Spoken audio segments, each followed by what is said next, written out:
Naam, tumerejea tena. Asante kwa kutuamini na kuendelea kutazama Channel 10 kilicho bora kabisa. Fahamu ya kwamba hivi sasa unaweza ukazipata taarifa zetu hizi na nyingine nyingi katika mitandao yetu ya kijamii kupitia Facebook na X, zamani Twitter, andika Channel 10 TZ, kupitia Instagram andika Channel 10 Tanzania, katika upande wa YouTube huku nako tupo, andika Channel 10. Usikose kutufuatilia katika mitandao yetu ya kijamii. Kama ambavyo nilikuahidi hapo awali kwamba katika sehemu hii ya pili tutakuwa na wageni ambao wamekwisha wasili hapa. Tutakuwa na Joshua Msoma ambaye ni meneja mlinda mlaji kutoka Tume ya Ushindani FCC, lakini pia tutakuwa na Roberta Feluz ambaye yeye ni mkuu wa kitengo cha mawasiliano na mahusiano kwa umma kutoka Tume ya Ushindani FCC.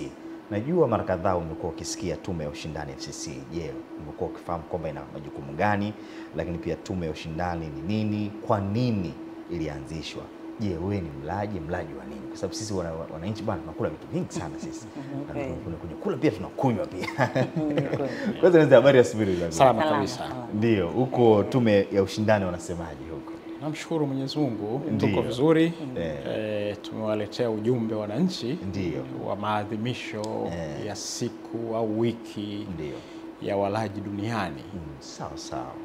Umeanza na neno walaji hapo. Tutafafanulia hapo. Yes, tutafafanua vizuri zaidi.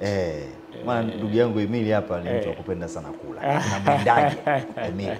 Lazima tumlinde Emili. Lakini kabla tuende huko kuangazia maadhimisho ya siku ya kimataifa ya haki za mlaji duniani, tungepata nafasi ya kuifahamu Tume ya Ushindani FCC ni nini, ilianzishwa lini, lakini pia majukumu yake ni yapi ambayo imepewa. Karibu. Asante.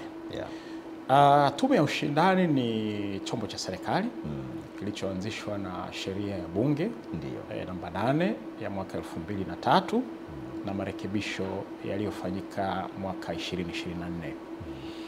ili kuipa nguvu zaidi katika kusimamia ushindani wa soko, jukumu la kwanza. Na jukumu la pili kubwa ni kuwalinda walaji wa bidhaa na huduma. Sisi wote ni walaji. Tunanunua bidhaa mbalimbali kwa ajili ya kukizi mahitaji yetu mbalimbali.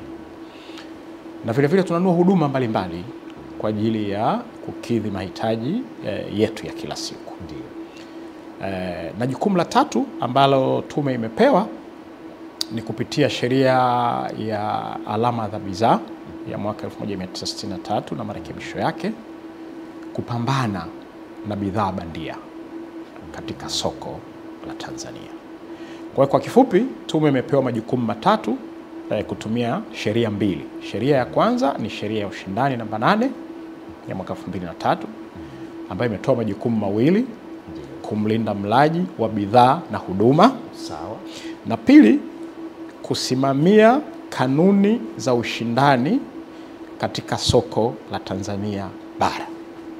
Na jukumu kubwa la tatu ni kupambana na bidhaa bandia kupitia ile sheria niliyoisema ya alama za bidhaa. Kwa kifupi kabisa, hiyo ndio Tume ya Ushindani. Sawa sawa. Tuanze hapo kwenye ushindani wa soko hapo. Yes. Ni kwa namna gani tunasimamia?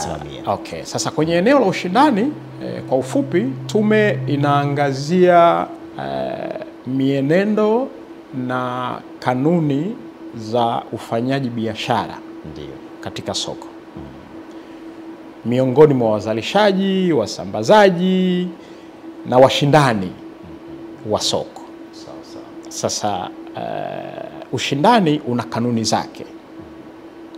Sasa zile kanuni zikivunjwa zinaleta kitu ambacho tunasema si usawa katika soko miongoni mwa washindani. Sasa kule tunaangalia vitu vingi. Kwa uchache nitaje labda vitatu. Moja, tunaangalia matumizi mabaya ya nguvu ya soko. Kwamba mshindani mmoja anaweza akawa na nguvu kubwa sana ya soko, akafanya vitendo ambavyo hawa wengine wakashindwa kufanya biashara.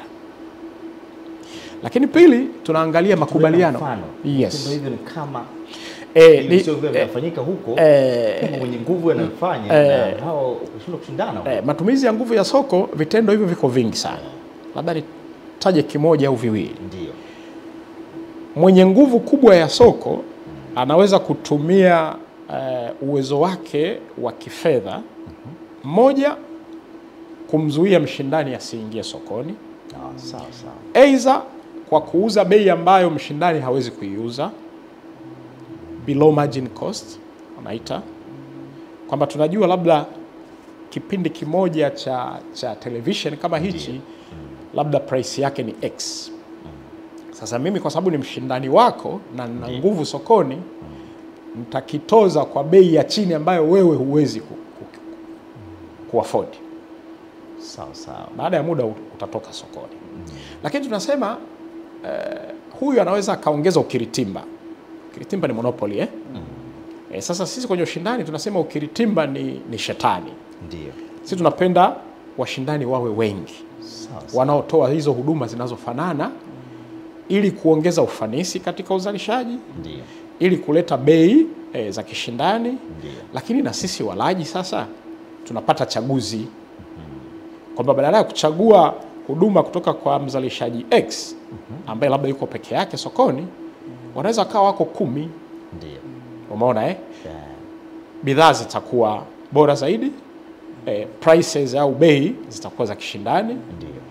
Lakini tunapanua wigo wa ajira, tunapanua wigo wa kodi. Ndio. Na ustawi wa jamii. Kwa hiyo tunapokuwa na washindani wengi sokoni, uchumi unastawi. Ndio. Kuliko kuwa na washindani wachache kwenye sekta fulani au kwenye eneo fulani. Kwa hiyo sisi ni watu ambao tunaamini katika maendeleo ya nchi, maendeleo ya kijamii yanaletwa pale kunapokuwa na ushindani katika uchumi. Kweli. Huo ndo upande wa kwanza. Na tumpe uhuru mtumiaji wa bidhaa aweze kuchagua. Na wakati mwingine ukiwa peke yako muda wote unaweza ukafanya tu kwa sababu tu uko peke yako. Kwa sababu unaona kwamba uko peke yako na unajilimit kwenye lazima ubunifu. Kwa sababu unakuwa huna mshindani mwingine na unafanya unachotaka. Kwa hiyo ukiwepo ushindani unachagiza maendeleo, ubunifu, masuala ya teknolojia, kwamba nifanyeje bidhaa yangu ambao mwisho siku mlaji au mtumiaji wa bidhaa mwisho anafaidika zaidi. Na ndio lengo sasa la serikali kupitia sisi. Kuna ule msemo wa mtaani unasema usijisifu na mbio, pia msifu na mkimbiaji. Ni kweli. Kwa hiyo sasa ndio ushindani ndio mzizi wa ulinzi wa mtumiaji wa bidhaa na huduma. Sawa. Kwamba yani mnaposimamia ushindani, ndio manufaa makubwa yanakwenda kwenye uchumi, yanakwenda kwa walaji wa bidhaa na huduma. Kwa sababu moja, wanapata hizo huduma ambazo zitakuwa nzuri au bora. Pili, watazipata kwa bei nzuri. Tatu, watapata wigo mpana wa kuchagua. Si ndio Lakini 4, kwa sababu bidhaa zinazalishwa katika mazingira ya kishindani, zitakuwa salama zaidi na kadhalika na kadhalika. Sawa. Sasa kwenye siku yetu hii labda kabla nisikie kidogo pia moja majukumu ni nitumie lugha kupambana na bidhaa bandia. Yes. Na bidhaa bandia hii sijui TBS wanamsikia masuala ya viwango. Tupo hapo na kama bidhaa hiyo iko chini ya kiwango sijui, nataka mtofautishe kidogo majukumu hapa. Sawa kabisa. Kidogo za mtazamaji akachanganya hapa. Ndio. Kuna utofauti wa dhahiri shahiri. Ila inabidi kidogo uwe mtulivu kuweza kuona maana yake ni nini. Sasa labda niseme nini bidhaa bandia. Nianze kwa kuleta maana ya bidhaa bandia. Bidhaa bandia ni bidhaa inayotengenezwa kwa kuiga alama za kibiashara au trademarks au intellectual properties. Kiswahili itakuwaje? Lakini bila idhini ya mzalishaji halisi. Mimi naitwa Joshua. Naweza kuwa na goodwill yangu. Sawa na watu wananifahamu kama Joshua. Lakini unakuja wewe unajiita Joshua. Alafu unafanya kile ninachofanya mimi azifu wewe ni Joshua. Tuko pamoja? Kwa hiyo bidhaa bandia ni bidhaa inayotengenezwa kwa kuiga nembo, alama za kibiashara za mtengenezaji halisi bila ridhaa yake. Kila kitu, packaging, labeling, na mwisho wa siku inawadanganya walaji wa bidhaa na bandia kwamba mimi nanunua bidhaa X, lakini kimsingi hanunui bidhaa X, ananunua kitu kingine. Sasa anaweza akanunua bidhaa hiyo ikamzuru kwa sababu sio ile, na anaweza kanunua bidhaa hiyo kwa bei ambayo ni kubwa zaidi au ambayo si halisia. Na kimsingi hilo ni kosa la kisheria kwa sababu ni wizi. Ndio maana kama mimi na mara nyingi kwa asilimia kubwa zaidi ya 90 bidhaa bandia huwa zinakuwa chini ya kiwango. Sasa kwenye chini ya kiwango tunarudi kwa wenzetu wa TBS. Sasa wao kwa uchache nisiwaongelee sana, lakini wao wanajishughulisha na ubora, quality. Na wanatoa vyeti vya ithibati kuhusiana na ubora wa bidhaa. Kwa hiyo mara nyingi bidhaa bandia na yenyewe huwa haiwi bora. Sasa hili ni kosa kwa sababu ni kosa la kibiashara la kuiba nembo ya mtu. Sawa, ukazalisha biashara bidhaa husika ukaileta sokoni. Lakini yamkini inaweza ikawa sasa ni hafifu na ina madhara. Sasa ni lazima tuipige vita. Lakini bidhaa bandia zinaharibu uchumi. Zinakwepa kodi. Zina issue za afya. Sawa, na hawa wazalishaji hawajitambulishi, hawajulikani, wanajificha ficha. Sio rasmi. Kwa hiyo sio rasmi. Kwa hiyo huwezi kujua. Sasa unaweza kufikiri akileta kwenye chakula, kwenye vinywaji na kadhalika, inaweza ikawa ni hatari zaidi. Kwa hiyo lazima tuzipige vita na zinaondoa ule usawa wa kufanya biashara sokoni. Nikushukuru sana. Najua mna majukumu mengi sana na ni muhimu sana katika taifa letu la Tanzania. Na nikanapata picha kama hii tu mesingekuwepo basi huko mtaani kwa vurugu mechi kabisa. Hii imetoka wapi, hii imetoka wapi? Na moja waathirika wakubwa nadhani vilabu hivi vikubwa Simba na Yanga.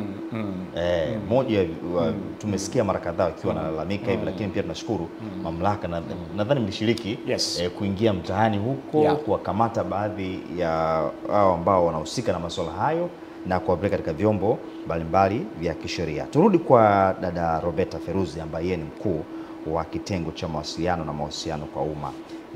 Maadhimisho ya siku ya kimataifa ya haki za mlaji duniani ni maadhimisho ya aina gani na kwa nini yalikuwepo? Karibu na yanafanyikaje? Asante sana. Kwanza kabisa tunasema maadhimisho ya kitaifa kwa maana kwamba duniani ya haki za mlaji. Lakini nilikuwa nataka kwanza kabla sijaanza kuelezea kwenye utekelezaji tutafanyaje, kwa nataka kwanza kiongozi aseme chimbuko. Kwa nini tunasema haki za mlaji? Ni nini? Iko kisheria. Kuna haki, kuna wajibu wa mlaji, lakini labda Kamsoma angeanza alafu na mimi niende kusema kwenye utekelezaji. Atasakafia. Asante. Chimbuko la maadhimisho haya linakwenda nyuma mpaka mwaka 1962. Ambapo rais wa Marekani wa wakati huo John F. Kennedy wakati anahutubia bunge la Marekani alikuja na mambo manne ambayo aliona yanaleta shida kwa watumiaji wa bidhaa na huduma au walaji. Sasa yale mambo manne ndio yaliyotengeneza haki za kwanza za walaji wa bidhaa na huduma. Tuna haki 8. Na ndio maana maadhimisho haya yanaitwa wiki au siku ya haki za walaji wa bidhaa na huduma. Tuko pamoja? Kwa hiyo sasa ilionekana kwamba walaji wanatumia pesa zao lakini hawapati thamani ya pesa kulingana na vile vitu wanavyonunua. Kwa hiyo akasema kuna issue ya usalama wa bidhaa na huduma tunazonunua. Je, bidhaa na huduma tunazonunua ni salama? Kwa hiyo ikaja haki ya kwanza, haki ya usalama wa bidhaa na huduma tunazonunua.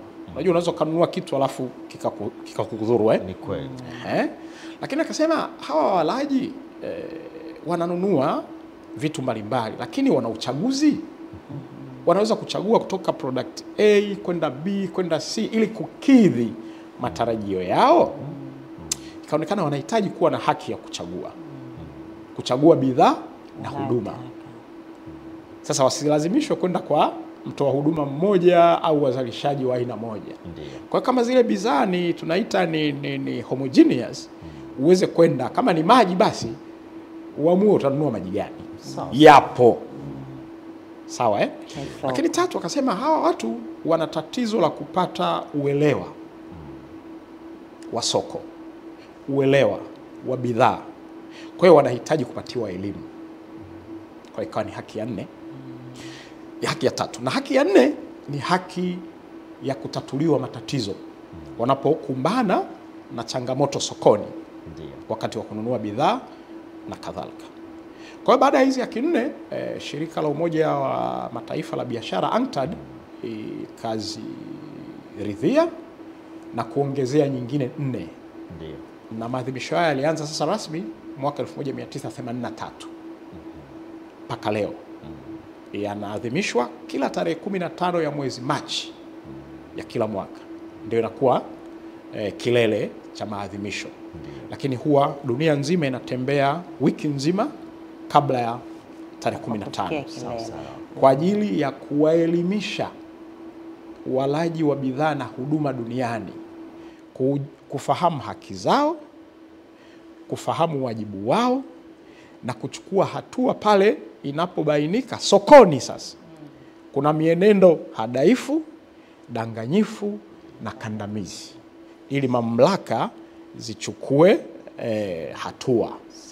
Sasa nimalizie zile haki 4 ili sisi sote tuzifahamu kwamba baadaye kukawa kuna haki ya kulipwa fidia kama umekumbana na changamoto ya kimsingi kulingana na bidhaa na huduma ulionunua.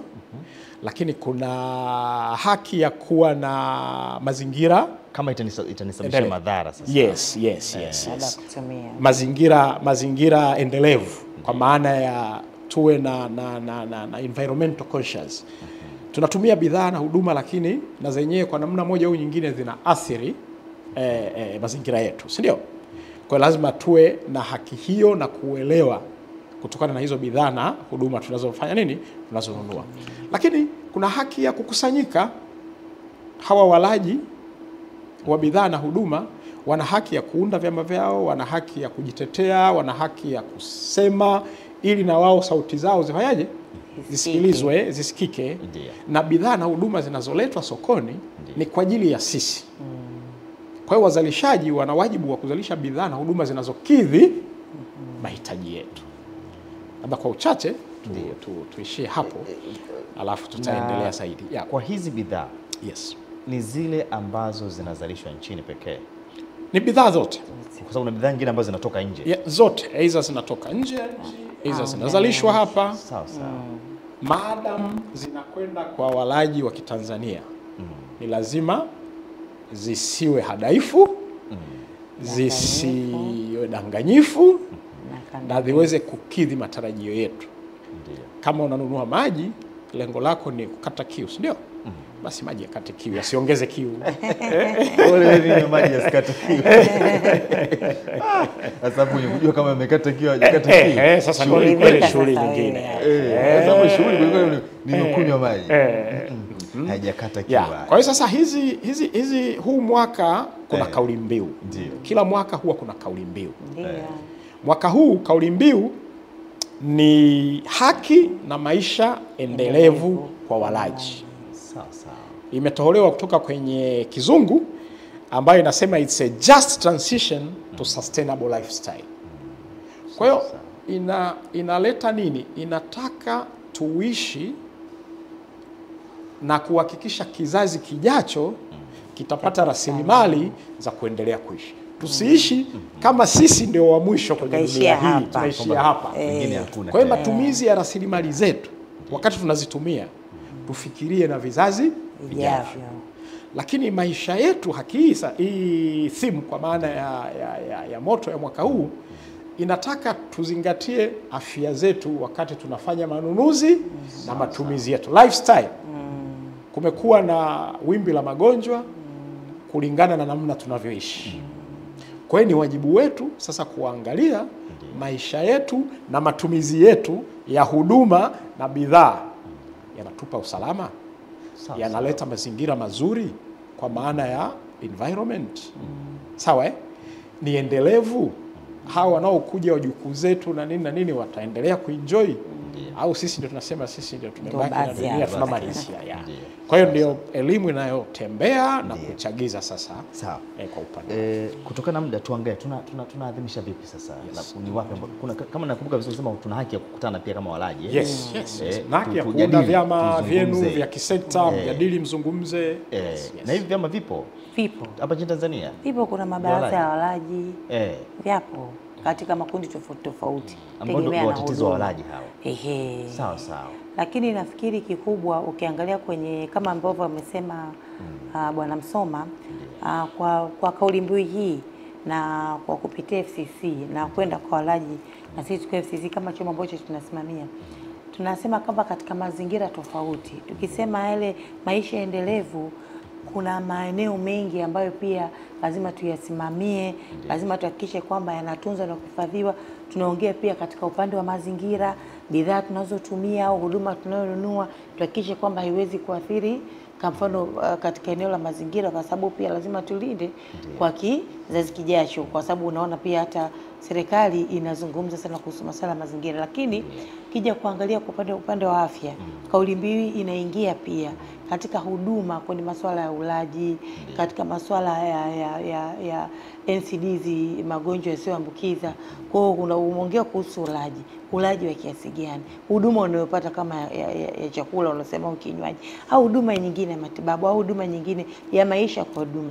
Lazima unachonunua huduma unayopata au unayoitumia uangalie, basi hii itanisaidia kwa sasa lakini kwa kizazi kijacho. Kwa hiyo kama tume, kwa maana kwamba FCC ndio yenye dhamana ya usimamizi wa masuala haya, na sisi basi kwa maana ni wajumbe wa hiyo ANCTAD, hiyo shirika la maendeleo ya kitaifa ya kibiashara, kila tarehe 15 ndio kilele. Lakini FCC na tunaanza kama alivyosema wiki moja kabla kwa ajili ya kutoa elimu. Sio kwamba tumekaa siku zote huwa tunatoa elimu, lakini kuelekea kilele hiki na maadhimisho haya tumejipanga katika makundi mbalimbali. Tumejipanga kwa kutoa elimu kupitia kama hivyo, naona tumekuja kwenye vyombo vya habari kwa ajili ya kuzungumza, kuwaeleza wananchi nini tunafanya, kueleza wananchi na kuwakumbusha haki zao. Lakini haki inaenda na wajibu pia, kwamba na wao kama walaji au watumiaji wa bidhaa mwisho au huduma wana wajibu gani. Kwa hiyo vyote viwili vinaenda pamoja, haki na wajibu. Sisi kama serikali tunafanya sehemu yetu kama chombo chenye usimamizi au wenye dhamana kusimamia masuala haya, lakini pia mwananchi pia ana haki gani, kama ambavyo wanasema, na wajibu gani yeye kutekeleza hii. Kwa hiyo tutakuwa kwenye maeneo ya wazi kwa maana ya road show tunafanya, lakini pia tuko mikoani kwa maana kwamba tuna timu za watu ambao wameenda kutoa elimu kuwafikia zaidi. Tuna kitu tunasema kliniki za biashara ambazo zitakuwepo katika maeneo mbalimbali. Tumeenda Kigoma, tuko Shinyanga, tuko Dodoma, tuko Lindi, tuko hapa Dar es Salaam, tuko Pwani, lakini pia kupitia ofisi zetu za kanda pia katika maeneo ya Mwanza, kwa Arusha, kwa Mbeya, umeona. Kote huko tupo na Dodoma pia na Dar es Salaam. Ofisi ziko wazi, tunazidi kutoa elimu. Na tunawaomba sana wananchi tutumie fursa hii, kwa sababu pale utaweza kupata maelezo ya moja kwa moja na wale wataalamu wetu ambao wako huko kwa ajili ya kutoa elimu.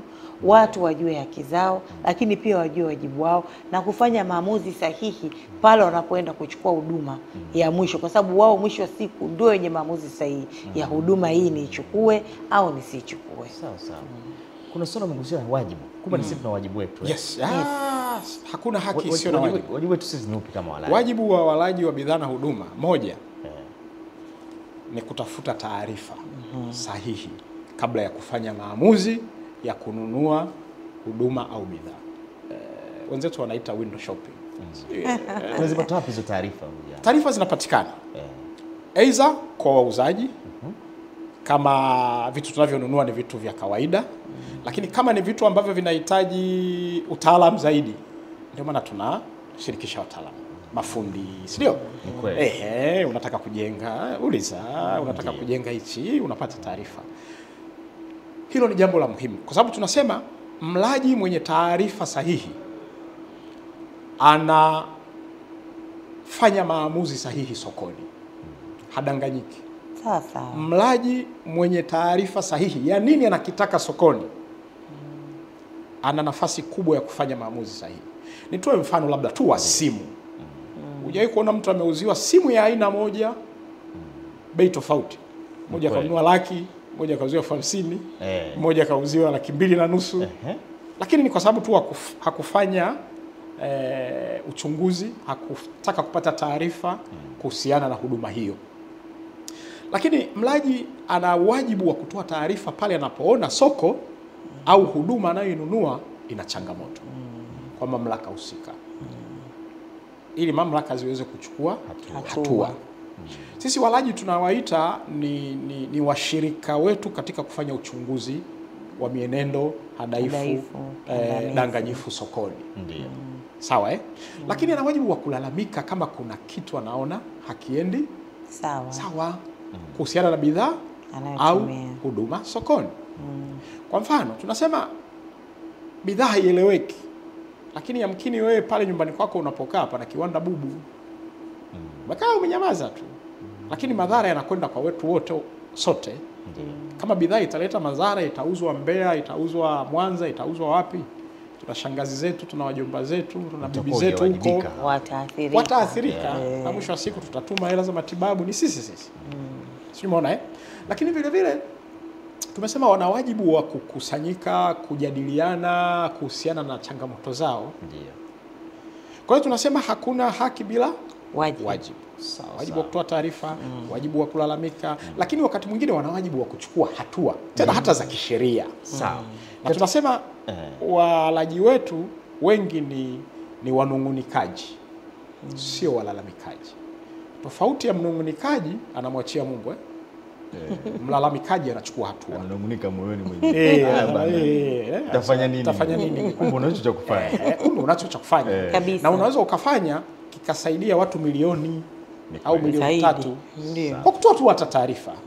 Kwamba jamani, nafikiri kuna kitu hapa hakiko sawa. Mamlaka zitachukua hatua stahiki. Kuna kwa sababu watu wa huduma, wazalishaji wa bidhaa ni wengi. Kuna namna ya kujisajili kwenye tume ya ushindani? Hapana, sisi hatusajili. Watajisajili BRELA. Huko ndiko. Ninyi mnawatambuaje? Sisi tutawatambua kupitia vyombo hivyo vingine. Kwa sababu kama wewe unafanya biashara za Channel 10 unatambulika. Kwa kama kuna issue yoyote, sisi tumepewa nguvu ya kisheria kutambua na kufanya uchunguzi wa soko na kuona nini kinaendelea. Labda nijazie pale alipomalizia Madam Roberta kwamba tunafanya nini. Tunafanya ndani ya wiki hii tangu tarehe 7 tumeanza. Tunatumia media zote kubwa kama hizi ambazo zinafika nchi nzima. Kwa hiyo ni elimu kupitia hizi media, kwa maana ya runinga, kwa maana ya radio. Lakini tunatumia zile media ambazo tunaita community radios zote. Lakini tumeandaa kliniki za walaji. Hizi ni kliniki ambazo walaji wanafika kukutana na wataalamu wetu moja kwa moja na kupewa elimu na kuuliza maswali, na wafanyabiashara pia kwenye hizi kliniki kufahamu mambo yote ambayo tume ya ushindani inafanya. Na mwaka huu tumeamua kwenda chini zaidi kwenye ngazi za wilaya. Alisema hapa tunataka kuwafikia wananchi kwenye grassroots. Ndio maana aliposema kwamba tunakwenda Dar es Salaam, Pwani, tutakuwa Kisarawe, Lindi, tuko Ruangwa, ukienda kanda ya Ziwa, Mwanza tupo, Geita, Shinyanga, ukienda Arusha tuko Arusha, tuko Babati, ukienda Mbeya tuko Mbeya, tuko Momba, tuko Ileje. Kwa hiyo tuwaombe wananchi kati ya sasa mpaka tarehe 14 watembelee ofisi na maeneo yote ambayo tumeweka kliniki. Hizi kliniki tumeziweka kwenye maeneo ya kimkakati. Tumeziweka stendi, tumeziweka sokoni, tumeziweka kwenye maeneo ambayo watu wapo. na tuna magari yenyewe ya nani? Na tuna magari yanatembea. Hii ni kuanzia tarehe 7. Hizi ni shughuli zinaendelea mpaka sasa, mpaka tarehe 14. Hiyo siku ya kilele. Sasa tarehe 15 tutakuwa na shughuli nyingine ya kuadhimisha ambayo tutamwachia Roberta hapa ataeleza vizuri sasa kama maadhimisho itakuwa wapi, tutakuwa na nini, kama una mgeni rasmi, mambo yote, kama mambo ya walaji, una mambo ya kula kidogo. Ni kweli kabisa, asante. Kama ambavyo amesema Mr. Msoma kwamba hii wiki yote ambayo elimu tunakuwa tunazidi kutoa, tunakuwa tuna kilele. Sasa ni tunaadhimisha sasa kwa kutoa kidogo, tutakuja tofauti. Kwanza kilele kitakuwa tarehe 17. Of course kwenye kija kwenye siku yenyewe ni tarehe 15, lakini tutaifanya itakuwa tarehe 17. Pia tunaongeza kidogo hiyo kwa watu kuendelea kutoa elimu. Lakini tutafanyia kilele kitakuwa hapa Dar es Salaam katika hoteli ya Protea, na mgeni rasmi anategemewa kuwa Mheshimiwa Dr. Suleiman Jafo, waziri wa viwanda na biashara. Na pale sasa kikubwa tutakuja kama kuhitimisha yale yote ambayo yamekuwa yanafanyika kwa muda wote huo, kwa ajili kutoa elimu kwa kupitia nyanja mbalimbali, kuzungumza na wateja moja kwa moja kupitia hizi media houses. Lakini pia pale Mheshimiwa Waziri atatoa pia majumuisho yote ambayo yamefanyika, na kama kuna maelekezo yote tuko tayari kuyapokea akiwa yeye kama mgeni rasmi, na tutakuwa pia na wadau wa habari kwa ajili ya kupata matokeo hayo. Lakini pia niseme kwamba kile kilele, siku ya ambayo tunasema ndio tunahitimisha, sio mwisho.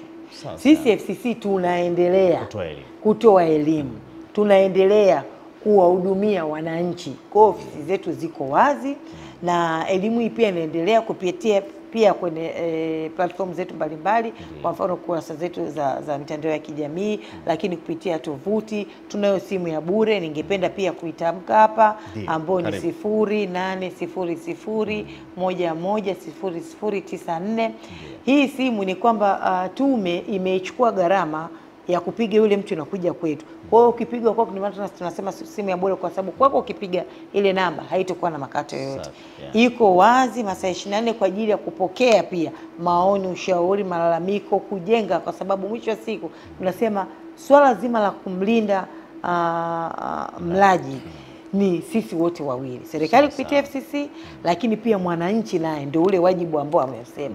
Lazima yeye ajue kwamba pamoja na haki ambao kama CFCC tunahakikisha anazipata, lakini yeye pia na huo wajibu. Kwa hiyo ni wote wawili kwa pamoja, then tunaweza kufanya sasa maisha endelevu. Sasa ikitokea kama hivyo masuala bidhaa bandia, kwa dakika chache ili turuhusu muendelee katika majukumu mengine, mwenye jukumu la kuwapeleka mahakamani, sababu mambo ya kisheria pia, sababu sheria zipo, mwenye jukumu la kumpeleka mahakamani huyu mtu nani? Sasa ile sheria ina namna mbili ya utekelezaji. Ina utekelezaji administratively na ina utekelezaji wa njia ya kimahakama, sasa kwa maana ya criminal, ina criminality.